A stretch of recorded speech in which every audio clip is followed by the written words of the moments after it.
ফজরের নামাজ ঘুমায়ে শেষ করে ফেলেন, অথচ এমন ভাইয়েরা আছেন মোবাইলের মধ্যে অ্যালার্ম দেয় সকাল 8টায় অফিসে যাওয়া লাগবে, এজন্য 8টায় অ্যালার্ম দেয়। টাইম মতো অফিসে না ঢুকলে আমার বস আমাকে বকাঝকা করবে, চাকরি চলে যেতে পারে।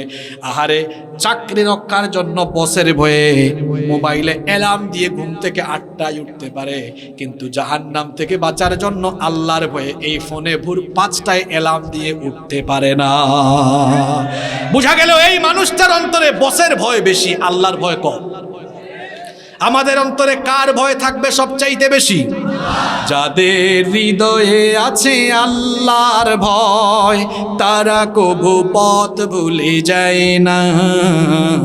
আল্লাহর প্রেম ছাড়া এই দুনিয়ায় কারো কাছে কোনো কিছু চায় না, কারো কাছে কোনো কিছু চায় না।